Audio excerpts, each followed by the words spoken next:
ఎన్ని ఇబ్బందులు పెట్టినా కూడా, ఎటువంటి ఇబ్బందులు పెట్టినా కూడా ఎదుర్కొనేదానికి సిద్ధంగా ఉంటామని చెప్పి ఈరోజు ఇన్ని రోజులు జైల్లో పెట్టిన తర్వాత కూడా మళ్లీ అదే మాట చెప్తా ఉన్నాను. ఎక్కడ కూడా అధైర్యపడే ప్రసక్తే ఉండదు. ఎక్కడ కూడా ఈరోజు పార్టీని ఇబ్బంది పెట్టినా వెనక తగ్గే ప్రసక్తి ఉండదని చెప్పి కూడా నేను ఈరోజు తెలియజేస్తా ఉన్నాను. 2014-19లో కూడా తప్పుడు కేసు పెట్టి జైల్లో పెట్టడం జరిగింది. అప్పుడు కూడా చెప్పినాను, ఇది తప్పుడు కేసు, ఇది కేవలం హరాస్మెంట్ చేసేదానికే పెడుతున్నారని ఆ రోజు కూడా నేను చెప్పడం జరిగింది.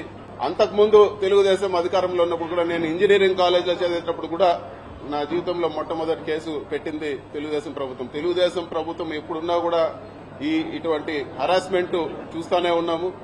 మీరు కేసులు పెట్టినా లేకపోతే ఇంకోటి పెట్టినా మేము వెనక్కు తగ్గే ప్రసక్తే లేదు. ఖచ్చితంగా గట్టిగా ఇంకా రెట్టింపు ఉత్సాహంతో పోరాడతామని చెప్పి కూడా నేను తెలియజేస్తా ఉన్నాను. రకరకాల కేసులు పెట్టి నాయకులందరినీ కూడా జైళ్లలో పెట్టి, సంబంధం ఉన్నా లేకపోయినా ఎట్లంటే అట్లా జైళ్లలో పెట్టి, ఇదంతా కూడా వాళ్ళు చేయాల్సిన పనుల నుంచి డైవర్షన్ చేసే పరిస్థితి ఉందని చెప్పి కూడా మనం అందరం కూడా తెలుసుకోవాలని చెప్పి కూడా నేను తెలియజేస్తా ఉన్నాను. జైల్లో ఎటువంటి పరిస్థితుల్లో పెట్టారంటే, ఒక టెర్రరిస్టో తీవ్రవాదిని జైల్లో పెట్టిన పరిస్థితి ఉండింది నాకు. నేను ఉన్నన్ని రోజులు కూడా ఒక పూర్తి బ్లాక్ లో వేరే ఒక మనిషితో మాట్లాడే పరిస్థితి ఉండదు. మొత్తం సీసీ కెమెరా నిఘా, ఎవరు చూస్తా ఉన్నారో ఆ సీసీ కెమెరాలో